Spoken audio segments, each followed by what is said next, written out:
انسان کا جس طرح کا نظریہ ہوتا ہے پھر وہ زندگی میں عمل بھی اسی طرح کے کرتا ہے، لوگوں کے بیچ رہ کے وہ وقت بھی اسی طرح ہی گزارتا ہے۔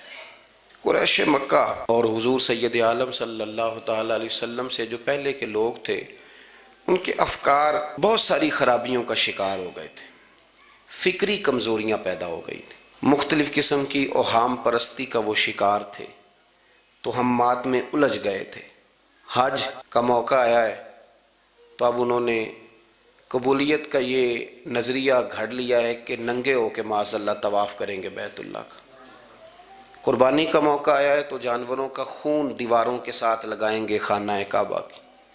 اور قرآن حکیم ہمیں یہ بھی بتلاتا ہے کہ جب حج کر کے لوٹتے ہیں تو اب دروازوں سے نہیں گزرنا، اب ہم نے کوئی اور رستے پھلانگ کے گھروں میں آنا ہے، اس لیے کہ ہم نیک ہو کے آئیں۔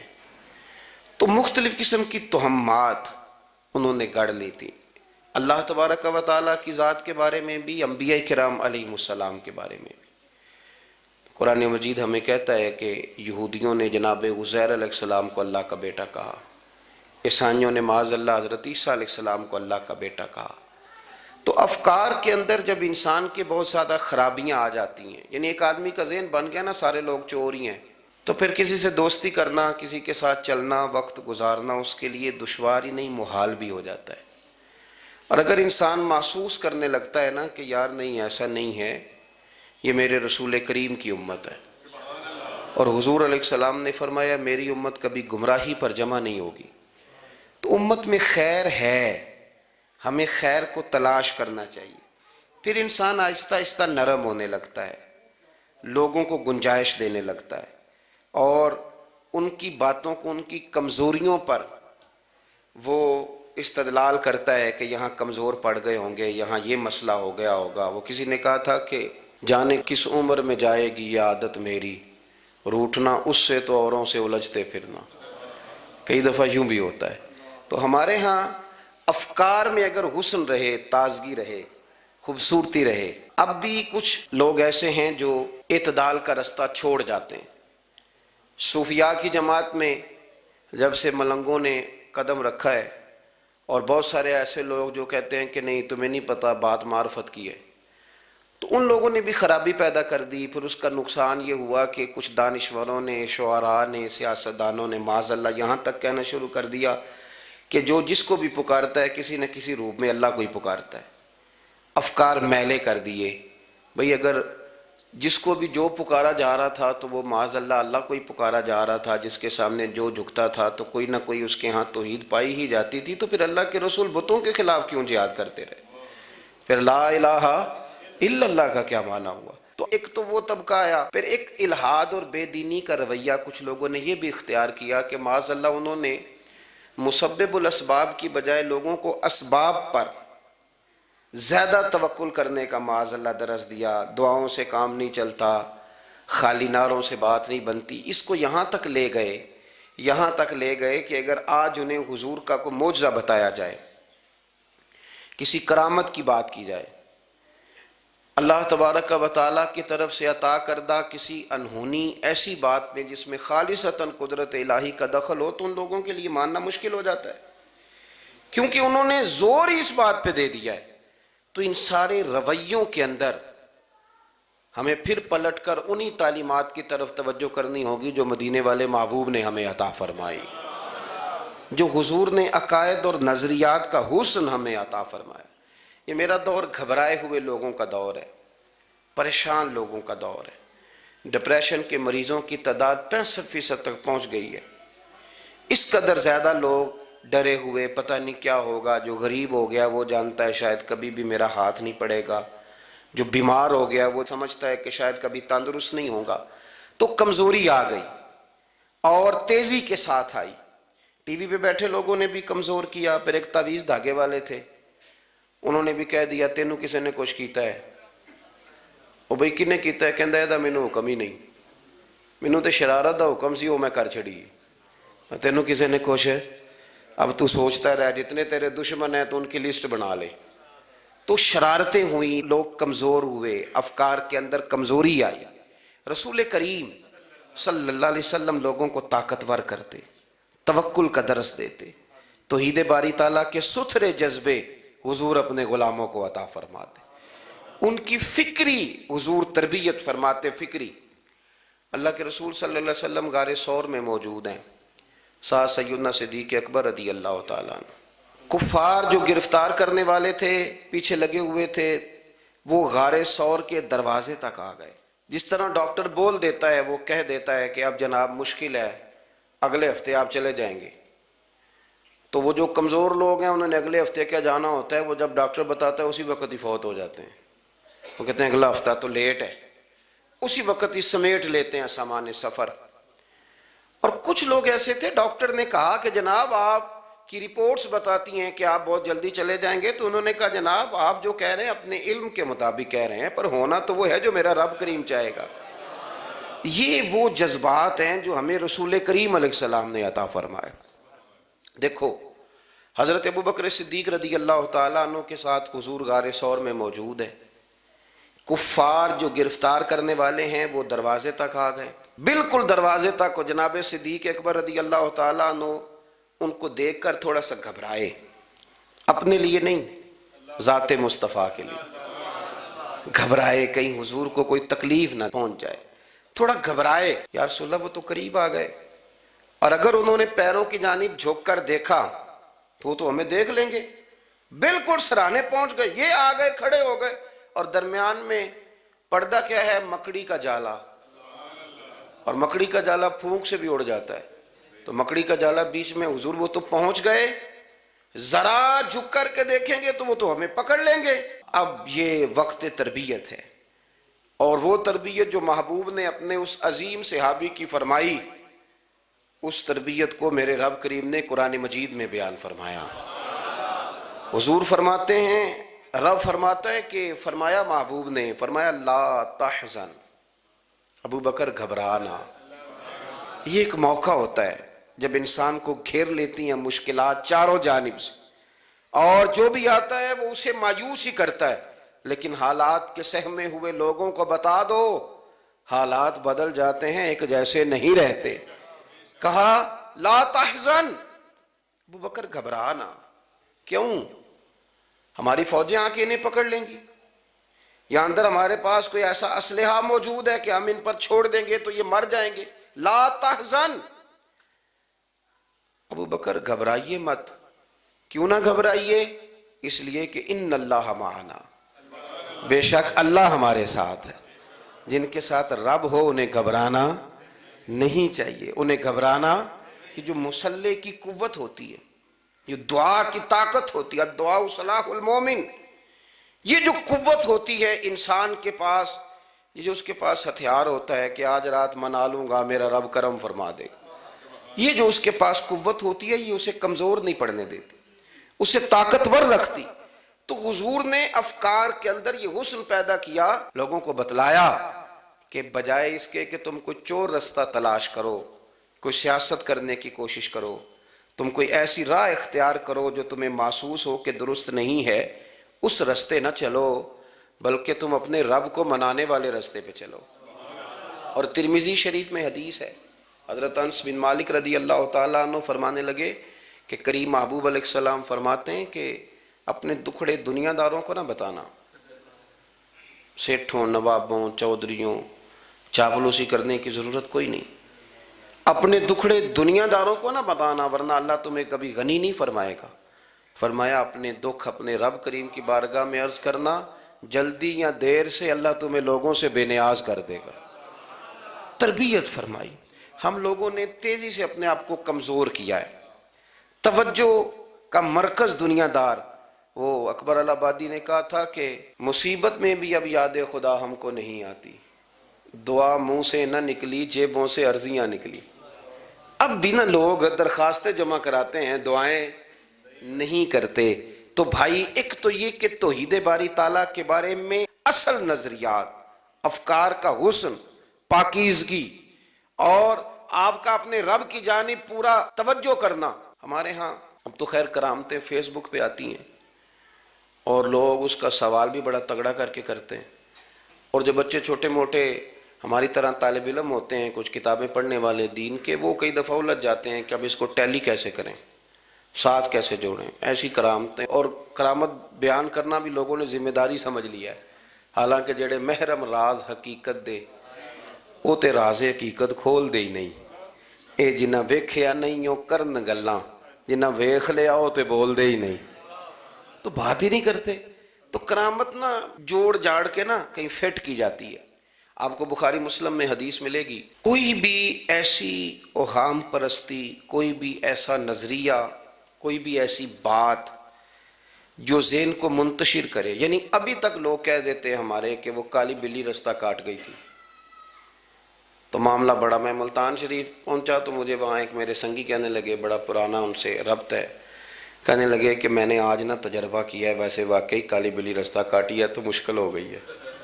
میں نے انہیں کہا کہ آپ کا تجربہ سجدہ صاحب کا محتاج ہے، آپ کو دوبارہ سے تجربہ کرنا چاہیے، خدا کے بندے کالی بلی رستہ کاٹ جائے تو مشکل ہوتی ہے، تو میرا تو سارے رستے، کئی کالی گاڑیاں رستہ کاٹ گئی، اب کیا کیا جائے؟ یہ کمزوری ہے، افکار میں کمزوری نہیں پیدا کریں، کچا پن نہ پیدا کریں، آپ مضبوطی لائیں۔ بخاری مسلم میں آپ کو حدیث ملے گی، سرور کائنات علیہ السلام کے صاحبزادے جناب ابراہیم علیہ السلام وصال فرما گئے، اور کیفیت یہ تھی کہ انہوں نے حضور کی مقدس گود میں آخری سانس لیا، داڑھی مبارک محبوب کی آنسوؤں سے بھر گئی۔ حضرت انس کہتے ہیں عرض کی یا رسول اللہ آپ بھی آنسو بہاتے ہیں؟ فرمایا میرا بیٹا گیا ہے تو آنسو نکل آئے ہیں، ورنہ میری زبان پہ وہی جاری ہے جس سے میرا رب راضی ہوتا ہے۔ اسی دن نا، جس دن سرکار کے صاحبزادے کا وصال ہوا، اسی دن سورج کو گرہن ہو گیا۔ کچھ لوگوں نے بات جوڑ دی، کہنے لگے کہ آج چونکہ حضور سید عالم علیہ السلام کے صاحبزادے کا وصال ہو گیا ہے تو آج دیکھو سورج کو بھی گرہن ہو گیا ہے۔ بات جوڑ دی، غم کی کیفیت تھی، سرکار کی مقدس داڑھی آنسوؤں سے بھری ہوئی تھی، حالات کا تقاضا اور اس کی سمت کچھ اور تھی۔ حضور نے جمعے کا انتظار نہیں فرمایا، فرمایا بلاؤ لوگوں کو مسجد میں۔ لوگ جمع ہو گئے اور صحابہ فرماتے ہیں ہمارے خیال میں یہ تھا کہ یہ موقع نہیں تھا، آج نہ جہاد کے لیے حکم آنا ہے، کس مقصد کے لیے حضور نے طلب فرمایا، لیکن جب ہم گئے اتنا ضروری کام ہے نظریات کا صاف ہونا، اللہ کے محبوب نے لوگوں کو اسی دن بلا کے فرمایا لوگوں سنو، سورج اور چاند کو جب گرہن لگے تو استغفار پڑھا کرو، تسبیحات کیا کرو، نوافل ادا کیا کرو، اللہ کے حضور حاضر ہوا کرو۔ فرمایا یہ سورج اور چاند کو جب گرہن لگے تو یہ اللہ کی نشانیوں میں سے نشانی ہوتا ہے، کسی بندے کے دنیا سے جانے کا اس کے ساتھ کوئی تعلق نہیں۔ تم نے اپنے ذہن کو ٹھیک رکھنا ہے، افکار کو ٹھیک رکھنا ہے، کسی بھی قسم کی تم نے اوہام پرستی کا شکار نہیں ہو، مضبوط رہیں، مضبوط رہیں، اٹھ باندھ کمر کیوں ڈرتا ہے، پھر دیکھو خدا کیا کرتا ہے۔ آپ مضبوط رہیں، جب مضبوط رہیں گے تو انشاءاللہ توانائی اللہ کی طرف سے عطا کر دی جائے۔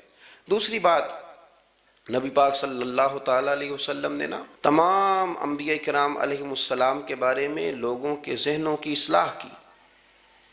آپ کبھی قرآن حکیم کا مطالعہ فرمائیں، احادیث مبارکہ کو پڑھیں تو میرے محبوب کریم کی شان یہ ہے کہ حضور نا انبیاء کی شانیں بیان کرتے ہیں۔ حضرت موسیٰ کلیم اللہ ہیں، کس نے ہمیں بتایا؟ قرآن و حدیث نے بتایا۔ شانیں بیان کی نبیوں کی، عظمتیں بیان کی۔ حضرت ابراہیم خلیل اللہ ہیں، یہ ہمیں قرآن نے بتایا، حضور نے بتایا، لیکن ساتھ ہمیں یہ بھی بتایا کہ ہیں یہ اللہ کے بندے، ہیں یہ اللہ کے رسول۔ نبی پاک صلی اللہ تعالیٰ علیہ وسلم نے افکار اور نظریات انبیاء کے بارے میں لوگوں کے درست فرمائے۔ مجموع الزوائد میں حضرت مولا علی شیر خدا رضی اللہ تعالیٰ عنہ کی حدیث مروی ہے، ایک بدو آ گیا حضور کی بارگاہ میں کچھ مانگنے کے لیے۔ مولا کائنات رضی اللہ تعالیٰ عنہ فرماتے ہیں سرکار جب کسی بات کا جواب نہ دینا چاہتے تھے تو خاموش ہو جاتے تھے، کچھ دیر خاموش رہتے تھے، اور حضور کا خاموش رہنا بھی ہمارے محدثین نے محفوظ کیا ہے۔ اقسام حدیث میں سے ایک حدیث ہے جسے حدیث تقریری کہا جاتا ہے، وہ حدیث ہے جس میں حضور خاموش رہے، کوئی کام کیا گیا تو سرکار خاموش رہے۔ حضرت مولا علی کہتے ہیں حضور نہ خاموش ہو گئے، لیکن چونکہ دیہاتی تھا، سادہ تھا، اس نے جب بار بار گفتگو چھیڑنا چاہی تو پھر حضور نے فرمایا فرمایا چل پھر مانگ لے کیا مانگتا ہے، مانگ لے پھر کیا مانگتا ہے، کر سوال۔ دیہاتی تھا، سادہ آدمی تھا۔ مولا کائنات فرماتے ہیں ہمیں یوں لگا کہ اب نہ یہ آخرت اپنی سوار جائے گا، جنت کا سوال کرے گا، لیکن بڑا ہی سادہ تھا۔ مانگنے پہ بھی آیا تو کیا مانگا؟ کہنے لگا یا رسول اللہ صلی اللہ علیہ وسلم میں نے سفر کرنا ہے، مجھے ایک اونٹنی عطا کر دیتے۔ حضرت سلطان باہو سے کسی نے کہا کہ بڑے لوگ مرید ہوتے ہیں، تو فرمانے لگے رب دا طالب کوئی نہیں ملیا، جو ملیا طالب زر داؤ۔ تو بہت سارے لوگ ایسے آتے ہیں جو کامل شیخ کے پاس بھی آ کے کہتے ہیں دکان کوئی نہیں چلتی، یہ تو کسی سیٹ سے مشورہ کر لیتے، کاروبار چلانے کا آپ کو ڈھنگ بتا دیتا۔ یہ یہاں آ کے بھی آپ نے یہی سوال کیا، نہیں یہاں پہنچ کے بھی یہی سوال۔ تو نبی پاک صلی اللہ تعالی علیہ وسلم سے کہنے لگا ایک اونٹ دے دیں آنے جانے کے لیے۔ حضرت علی کہتے ہیں ہمیں بڑا افسوس ہوا، یار تو آیا کہاں پہ ہے اور تو مانگ کیا رہا ہے؟ تو بارگاہ دیکھ اور اپنا سوال دیکھ، تو کہاں کھڑا ہے، کیا مانگ رہا ہے؟ حضور مسکرائے اور مسکرا کر کے فرمایا کہ اونٹ تجھے دیا، چل کچھ اور بھی مانگ لے۔ حضرت علی کہتے ہیں ہم نے کہا اب جنت مانگے گا یہ حضور سے؟ تو بڑا ہی بھولا تھا، کہنے لگا جی اگر آپ کچھ اور بھی دینا چاہتے ہیں تو اونٹ پہ ڈالنے کے لیے کجاوا بھی دے دیں۔ تو حضرت مولا علی شیر خدا فرماتے ہیں ہمیں پھر بڑا افسوس ہوا کہ یار دیکھو اتنا چانس ملا ہے پھر کھو دیا ہے۔ رسول کریم علیہ السلام بھی مسکرائے، اور سرور کائنات کی جو مسکراہٹ ہوتی تھی وہ نہ خوشیاں تقسیم کرتی تھی۔ اعلیٰ حضرت رحمت اللہ علیہ فرماتے ہیں جس کی تسکین سے روتے ہوئے ہنس پڑے، جس کی تسکین سے روتے۔ اب یہاں سوال پیدا ہوتا تھا کہ پھر اس مسکراہٹ کے لیے تو انتظار کرنا پڑتا ہوگا کہ حضور مسکرائیں تو روتے ہوئے ہنسیں۔ تو اگلا شعر بھی ہے اور جواب بھی ہے۔ فرمانے لگے جس کی تسکین سے روتے ہوئے ہنس پڑیں، اس تبسم کی عادت پہ لاکھوں سلام۔ یہ تو عادت ہے حضور کی، یہ تو عادت ہے مسکراتے رہنا۔ تو حضور بھی زیر لب مسکرائے۔ تیسری دفعہ میرے کریم نے پھر فرمایا چل مانگ لے کچھ، تجھے ایک چانس اور دیتے ہیں۔ پر مولا کائنات فرماتے ہیں بڑا ہی بھولا تھا، تیسرا چانس ملا، گویا گولڈن چانس ملا، لیکن پھر بھی وہیں کا وہیں رہ گیا۔ کہنے لگا ٹھیک ہے اگر آپ کچھ اور بھی دینا چاہتے ہیں تو میرا سفر لمبا آنے جانے کا خرچہ بھی دے دے۔ اللہ اکبر۔ اب حضور عقائد کی بابت بتانے لگے کہ رسالت کے بارے میں، محبوب کے بارے میں عقیدہ کیسا ہونا چاہیے۔ تو حضور علیہ السلام فرمانے لگے تجھ سے تو وہ بنی اسرائیل کی بڑھیا ہی اچھی تھی۔ یا رسول اللہ صلی اللہ علیہ وسلم کون سی؟ تو حضور فرمانے لگے جناب موسیٰ علیہ السلام کو حکم ہوا ہجرت کریں، تو آپ جانے لگے، تو پھر ارشاد خداوندی ہوا کہ جہاں حضرت یوسف علیہ السلام مدفون ہے، آپ کا مزار پر انوار ہے، اگر آپ کو جانا ہے تو پھر ان کے تابوت کو بھی آپ نکال کر کے ساتھ لے جائیں۔ حضرت سیدنا موسیٰ علیہ السلام نے لوگوں سے پوچھا تمہیں پتہ ہے جناب یوسف کا مزار کہاں ہے؟ کسی کو نہیں پتا۔ ایک بوڑھی اماں ہے ضعیف العمر، اس کو خبر ہے۔ حضرت موسیٰ علیہ السلام نے اس سے کہا اماں تو بتائے گی کہ حضرت یوسف کا مزار کہاں ہے؟ تو کہنے لگی بتاؤں گی پر مفت نہیں بتاؤں گی۔ یہ حضور بیان کر رہے ہیں، بتاؤں گی پر فری میں نہیں بتاؤں گی، میں نا مفت تھوڑی بتاؤں گی۔ فرمایا چل تو اپنی قیمت بتا بتانے کی۔ تو کہنے لگی میں اس شرط پہ جناب یوسف کے مزار کا پتہ بتاؤں گی کہ آپ مجھے جنت میں وہ والا گھر دیں گے جس کے پڑوسی جناب موسیٰ علیہ السلام ہوں۔ آپ کے پڑوس میں گھر چاہیے۔ تجھ سے تجھی کو مانگ کے میں نے مانگ لی ساری کائنات، وہ والا مکان چاہیے جس کے پڑوسی آپ ہوں۔ تو حضرت موسیٰ کلیم فرمانے لگے اماں چل جنت مانگ، تو نبیوں کے قریب مکان مانگ رہی ہے، وہ تو بڑا اونچا درجہ ہوگا، تو بڑی دور پہنچ گئی، اتنی بڑی سوسائٹی میں پلاٹ مانگ لیے، وہاں پہنچ گئی۔ تو بوڑھی کہنے لگی ٹھیک ہے پھر اگر یہ معاملہ ہے تو پھر ختم ہو گئی بات، اگر آپ نہیں بتاتے تو جائے میں بھی نہیں پتہ بتاتی۔ یا وہ اڑ گئی، ٹھہر گئی، اور اڑی بھی کس طرح؟ یہ بھی میرے اللہ کی توفیق، میری طلب بھی تو تیرے کرم کا صدقہ ہے، میری طلب بھی تو تیرے کرم کا صدقہ ہے، یہ پاؤں اٹھتے نہیں بلکہ یہ اٹھائے جاتے ہیں۔ تو وہ کہنے لگی میں نہیں پھر بتاتی، آپ کسی اور سے پوچھ لیں۔ جناب موسیٰ خاموش ہوئے تو ارشاد خدا بندی ہوا، کلیم اپنے پڑوس میں مکان دینے کا وعدہ آپ کر لیں اور مکان انہیں میں عطا کر دوں گا۔ تو حضور سید عالم صلی اللہ تعالیٰ علیہ وسلم نے اس بدو کی موجودگی میں تربیت فرمائی صحابہ کی، یہ چیزیں بھی حضور نے عطا فرمائی۔ لیکن جب تمہیں کہا جائے مانگو تو پھر یہ کریم رسول کا دروازہ ہے، مانگیں گے مانگے جائیں گے اور منہ مانگی پائیں گے، سرکار میں نہ لا ہے نہ حاجت اگر کی۔ تو افکار کا حسن، نظریات کی پاکیزگی، ہمارے ہاں نا آج کل جو ہمیں لیکچر دیے جاتے ہیں نا، بالخصوص جو طلباء سائنس پڑھتے ہیں، تو وہ جب سوالات اٹھاتے ہیں تو اس میں کچھ ایسی چیزیں بھی آتی ہیں، یہ ابھی کورونا کے حالات جب پچھلے دنوں چل رہے تھے تو اس وقت دو تین قسم کے لوگ ہوئے، ایک تو وہ ہوتے ہیں جو بالکل نہیں ڈرتے، کہتے ہیں بس چھوڑو جو ہوگا دیکھا جائے گا، اور ایک وہ ہوتے ہیں جو اتنا ڈرتے ہیں کہ بیچارے اپنے سائے سے بھی ڈرنے لگ جاتے ہیں۔ تو یہ دونوں باتیں جو ہیں یہ درست نہیں ہیں۔ درست کیا ہے کہ آپ احتیاط بھی کریں گے پر بھروسہ اپنے رب کریم کی ذات پر کریں گے، بھروسہ اللہ پر۔ تو لوگوں کو ڈرایا جاتا ہے اور جو خوف پھیلایا جاتا ہے ہمارے ہاں وہ بڑا عجیب قسم کا انداز ہے، قبر کو کھڑکی کوئی نہیں ہوتی، دروازہ کوئی نہیں ہوتا، آکسیجن کیسے جائے گی؟ یا آپ کبھی ٹویٹر پر مختلف بڑے لوگوں کے پیغامات دیکھیں تو موت کے بارے میں جب وہ چیزیں شیئر کرتے ہیں تو عجیب سا رنگ اس کا محسوس ہوتا ہے کہ اللہ جانے یہ بیچارہ کہاں کھڑا ہو گیا ہے، اور خوف، اور لوگ اس کا ذہن بنا کے ڈرتے ہیں۔ ڈرنا چاہیے، ضرور ڈرنا چاہیے، لیکن ایک بات یاد رکھیں، حضرت مولا علی فرمایا کرتے تھے کہ ڈرنا تو اپنے اعمال سے چاہیے اور ان کو درست کرنا چاہیے۔ ڈرنا تو اس چیز سے چاہیے کہ کیا ہم نے وہ رستہ اختیار کیا ہے جو قبر کو بالکل تنگ کر دے گا، جو جہنم کے گڑھوں میں سے گڑھا بنا دے گا؟ اگر وہ رستہ ہے اور اس پر آپ چلے ہوئے ہیں، آپ سخت ہو گئے ہیں، آپ نے سوچنا چھوڑ دیا ہے، آپ نے حقوق العباد کے معاملے کو ترک کر دیا ہے، آپ اپنی طبیعت کے لحاظ سے لوگوں کو ستانا مشغلہ بنا بیٹھے، آپ حلال حرام کی تمیز چھوڑ گئے، نگاہوں کی صفائی سے لے کر رزق حلال کو پیٹ میں لے جانے تک اگر غیر محتاط ہو گئے تو پھر تو خوف کھائیں۔ لیکن یہاں ان نظریات کی بابت جو حضور نے ہماری تربیت فرمائی، تو حضور نے ہمیں یہ نہیں فرمایا کہ میرا مومن ہو تو تم اسے کھڈے میں چھوڑ آؤ گے، ہو زندگی تقوی اور محتاط رہ کر گزارنے والا اور تم اسے کھڈے میں چھوڑ آؤ، یہ نہیں ہے، بلکہ فرمایا جو میرے مومن کی قبر ہوتی ہے روضۃ من ریاض الجنہ، وہ تم اسے نا کھڈے میں نہیں چھوڑ کے آئے، باغ میں چھوڑ کے آئے ہو۔ آپ باغ کا تصور کریں پھر قبر کو سوچیں، نہیں باغ میں چھوڑ کے، اور باغ بھی معمولی نہیں، جنت کے باغوں میں سے باغ، جنت کی کیاریوں میں سے، روضۃ من ریاض الجنہ۔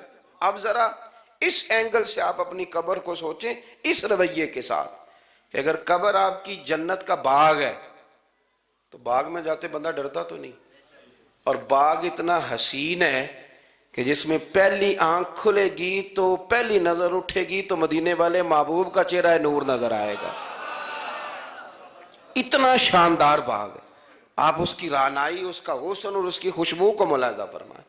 تو حضور نے نا ہماری تربیت فرمائی۔ میں اکثر کہا کرتا ہوں احباب سے کہ انسان 10-15 سال کے بعد پردیس سے واپس لوٹے اور ماں اگر موجود ہو نا گھر میں، اتنا تگڑا استقبال کرتی ہے کہ مزہ آ جاتا ہے، اس کا بس نہیں چلتا، مکان بھی نہیں بنا دے، فلانی چیز بھی نہیں لے آؤ، میرا پتر آ رہا ہے، فلانی بھی۔ تو سالوں بعد بندہ گھر لوٹے تو ماں اتنا استقبال نہیں کرتی جتنا قبر میں اللہ کی رحمت بندے کا استقبال کرتے۔ اس لیے جب یہ سوچ بن گئی تھی نا صحابہ کی حصول جنت کی، تو پھر ان کو لگاؤ ہو گیا تھا، پھر دنیا کی زندگی، جاہ و جلال، مال و دولت اتنا زیادہ وقت نہیں رکھتا تھا ان کی نظر میں۔ پھر وہ سمجھ گئے تھے اس بات کو کہ کن فی الدنیا کانک غریب و عابر سبیل، سمجھ گئے تھے کہ یہ مسافر ہیں ہم یہاں، اور وہ پھر اتنا زیادہ اپنے ذہن پہ چیزوں کو سوار نہیں کرتے تھے، محسوس کرتے تھے کہ اتنی زندگی ان کی ہے، اتنی زندگی ان کی گزر گئی ہے، محسوس کرتے تھے، اور اس پر پھر وہ جو فوکس کرتے تھے وہ آخرت کے لیے کرتے تھے۔ ایک خاتون حضور کی بارگاہ میں حاضر ہوئی، یہ بھی سیاستہ میں آپ کو روایت ملے گی، بہت ساری کتابوں میں ہے لیکن اس کی اصل آپ کو بخاری شریف میں ملے گی۔ حضرت ابو ہریرہ رضی اللہ تعالیٰ عنہ فرماتے ہیں کہ خاتون آئی تو اس نے آ کر نا بڑے درد کے ساتھ حضور کی بارگاہ میں استغاثہ پیش کیا، عرض کرنے لگی یا رسول اللہ صلی اللہ علیہ وسلم میں نا مرگی کی مریض ہوں، اور بڑی تکلیف میں ہوں۔ یہ جو مرغی کا مرض ہوتا ہے یہ اعصابی بھی ہے، جسمانی بھی ہے، ذہن کو کنٹرول کرتا ہے، اور انسان جسمانی طور پر بھی بالکل اس وقت جب دورہ ہوتا ہے مفلوج ہو جاتا ہے، ذہنی طور پر بھی خوشی غمی آنا جانا دشوار ہو جاتا ہے انسان کے لیے۔ تو وہ خاتون عرض کرتی ہے، یا رسول اللہ صلی اللہ علیہ وسلم مجھے مرگی ہے، کریم آپ دعا فرمائیں رب مجھے شفا عطا کر دے۔ حضور دعا فرما دیا کرتے، اللہ تعالیٰ نے میرے محبوب کے وجود کو ہی شفا بنایا تھا، لعاب دہن مولا علی کی آنکھوں پہ لگائیں تو رب کریم فوراً شفا عطا فرمائے۔ لیکن حضور نا تربیت جب کرتے نا، تربیت لوگوں کے بیچ، تو پھر نظریات کو، عقائد کو، افکار کو حضور غسل دیتے، وضو کراتے۔ یہاں بھی سرکار نے صحابہ کے بیچ اس خاتون سے گفتگو فرمائی، اور حضور فرمانے لگے اگر تو کہے تو میں دعا کرتا ہوں رب تجھے شفا دے دے گا۔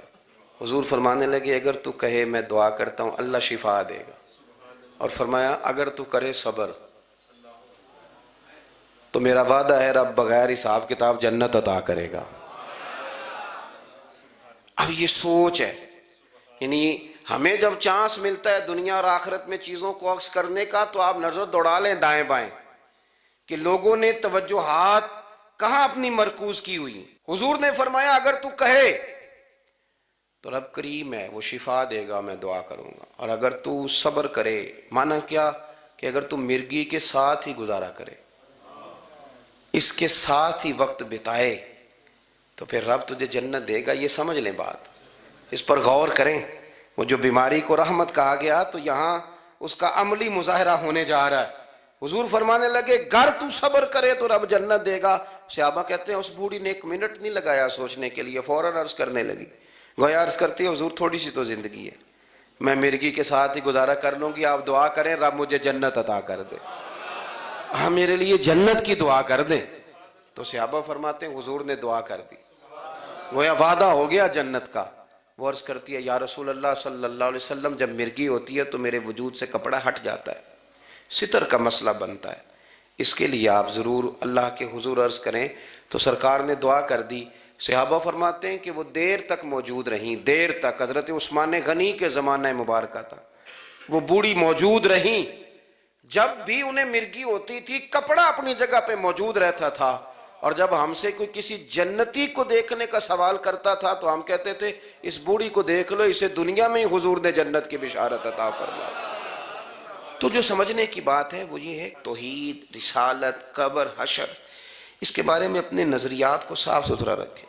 وقت تیزی سے بیت رہا ہے، وقت جو اپنی اس کی سپیڈ ہے اس کے ساتھ وہ گزر رہا، قریب ہوتے جا رہے ہیں لوگ قبر کے، آخرت کے۔ کرنے کا کام یہ ہے کہ ہمارے نظریات وہ ہوں جو ہمیں رسول کریم نے عطا فرمائے۔ حضرت فاروق اعظم رضی اللہ تعالیٰ عنہ جیسے دلیر آدمی حضور کے مقدس وجود پر موٹے بان کی چارپائی کے نشان دے کے جب روئے ہیں تو حضور نے وہاں بھی تربیت فرمائی ہے۔